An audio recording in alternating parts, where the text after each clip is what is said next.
All right, let's get right into it. We're going to talk about something that seriously every single one of us deals with.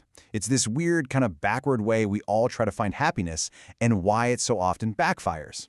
You know what I'm talking about, right? You grind for months, save up for that brand new gadget, you finally get it in your hands and, well, it's cool, but it's just a thing. Or you plan that perfect once-in-a-lifetime vacation for a whole year, and when you're actually there, you just feel, well, normal. It's that weird, hollow feeling when reality just can't live up to the movie you played in your head. And here's the big twist. The goal was never the problem. The phone is probably great, the vacation is beautiful. The real issue is the way we chase these things. We're playing the game all wrong, completely misunderstanding what actually brings us that deep, lasting satisfaction.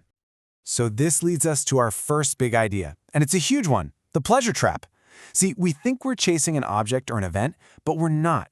What we're really chasing is a perfect imaginary feeling that we've totally invented. I mean, just think about it for a second. When you're daydreaming about that beach vacation, you're not picturing yourself frantically looking for parking or getting a sunburn, right? No way. You're chasing the idea of pure, uninterrupted bliss. When you want that new phone, you're chasing the idea of a perfectly organized, efficient life. But reality is always a whole lot messier. And this sets up this constant battle that's always raging inside our heads. It's our imagination's flawless highlight reel on one side versus actual, messy, unpredictable real life on the other. And what I love about this is how it breaks it all down. Our imagination is like the world's best video editor. It just cuts out all the boring or annoying stuff. When you're actually on that beach, you're not thinking, wow, I am now experiencing peak happiness. Nah, you're thinking, man, this sand is scorching. Or shoot, did I remember to put on sunscreen? Or hey, is that seagull looking at my sandwich? The real experience is made up of all these tiny in-the-moment thoughts, not that one big epic feeling you were chasing. Okay, so this might all sound a little depressing, right? Like we're all just doomed to be disappointed forever. But what if I told you there was a way to completely flip the script? A way out of this trap, figured out by someone who understood human suffering more than almost anyone in history. And that brilliant thinker was Viktor Frankl. Now, Frankl was a neurologist and a psychiatrist, but what he's truly famous for is being a survivor of the Holocaust. This is a man who witnessed the absolute worst that people can do to each other, and he came out of it with one of the most profound insights into finding a meaningful, happy life. So yeah, when this guy talks, you listen. This one quote, this is the whole game. Happiness cannot be pursued, it must ensue. It sounds so simple, but it completely turns our entire approach to happiness upside down. It's telling us that happiness isn't some target you can aim at. It's not a prize you can win or something you can just grab. So what does he mean by ensue? It means that happiness is a byproduct. It's like the warmth that comes off a fire you built to cook your food. It just happens as a result of you doing something else that's meaningful. You don't aim for the warmth, you aim to build the fire. And this is the perfect analogy. I mean, have you ever been lying awake at 2 a.m. just staring at the ceiling, screaming in your head, just fall asleep, sleep now? It never, ever works. In fact, it makes it worse. You only actually fall asleep when you let go, when you stop trying so hard. Well, happiness is exactly the same. The more you chase it and demand it, the faster it runs away. All right, so if we can't chase happiness, then what are we supposed to do? Just sit on the couch and hope it shows up? Absolutely not. This is where we pivot from the what to the how.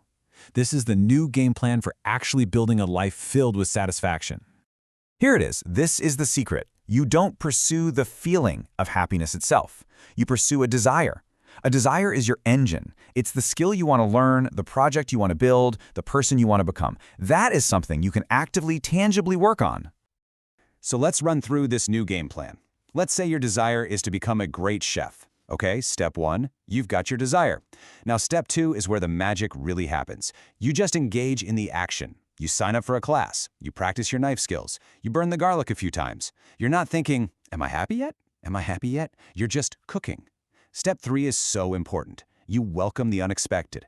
The sauce breaks? Okay, you learn how to fix it. That problem solving, that's engagement. And then step 4 just happens on its own. Pleasure follows.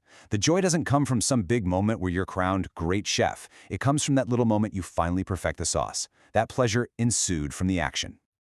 I love this metaphor. It's so powerful. Every single time you practice, every time you work on your desire, you are planting a seed. You have no idea which seed will become a flower or when it's going to bloom. But if you just keep showing up, keep planting, keep taking action, you'll eventually look up and find you're standing in a whole garden of satisfaction that you grew yourself. So let's bring this all home. Let's make this about you, right now. The point isn't to stop having big dreams. It's about changing your relationship with them. It's about falling in love with the process, not just the prize. So, here's what it all boils down to. It's simple, but it's not easy. Hold that perfect image of the future lightly. Instead, focus like a laser on the doing, on the practice, on the work. Engage with the messy, unpredictable, real moment you're in right now, because that's the only place life actually exists. The old cliché is wrong. The journey isn't just part of the reward. The journey is the reward. And that brings us to the final, and maybe the most important question of all. Forget about the giant, perfect garden for a minute. What's one small thing you can do, one single seed you can plant today? Hey, if this video helped you look at things a little differently, do me a favor and help us plant a few more seeds by hitting that like button. Share this with someone you know who might be caught in that pleasure trap. And of course, to make sure you're getting more insights like this, hit subscribe to Mirex Media. We'd love to have you. Thanks for watching.